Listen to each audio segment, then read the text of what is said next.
Androany aty ampoa no fotoana zao ny voaka manaraka atsika misy ihany reo somary kely misilifatra fa zataiko nareo voaka malagasy lahy ihany tsika tsy makasitraka etraketraka sy letrety tsy makasitraka ny vazaha tonga firenena zany le olona dia miomana tsara anarana ty firenena ty manara-dalàna manaraka tsara ary mamely fiainana voaka malagasy rehetra. Assassina esetra giorni contro il Boca Giallata! Appena il Boca Giallata, Luigi, Zuletto in terra di Santi e fa fimpolo taona zany zao. Tamin'ny fimpolo zay ny tolona ametrahana zany hoe Madagasikara fiandrianan'ny pirenenan'ny malagasy zany. Mbola misy anay mbola mijoro azakivitsika!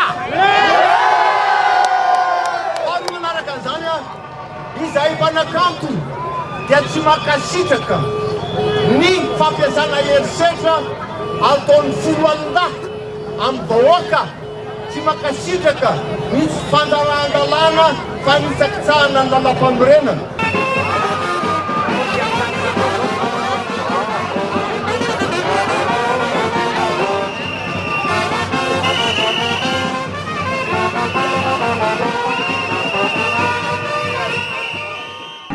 Anankiray ve miohatra amin'ny raika ambin'ny folo dia lazay efa olona mamy raika ambin'ny folo hoe ny olona raiky fiara-dalàna amin'izany tokony hisotroka hatramin'ny maso tokony handray ny sofina mba misy raha hoe ray sainy a dia hoe angamboriana irifity ray amin'ny raika ambin'ny folo ve dia mbola ilaza ihany hoe tondrona raika ambin'ny folo tsy rainy mampieritreritra. Voalohany aloha tsy mila hoentim-bazaha zany tsika tsy mila hoentin'ny vazaha ny firenena faharoa le fanitsakitsahana lam-pamorenana fahatelo le fahantsana amin'ny lalina mazaka firenena zao tsy mety tsony zao fitondrana zao miovandray tsy mandeha zany propagande tsy mandeha zany. Voilà, ça tombe l'article 125.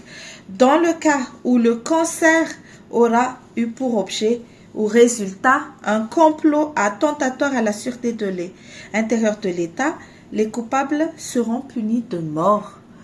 Punis de mort, ça nous est tout que nous voit ça, c'est pas fait, Tanzania.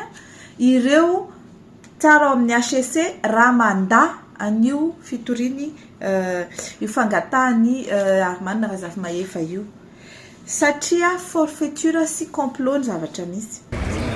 Ny hevitro manokana dia fanarahana ilay lalàna ary fandraisana an'izay tranga vaovao zay mba ahafahantsika miaina ao anatin'ny filaminana.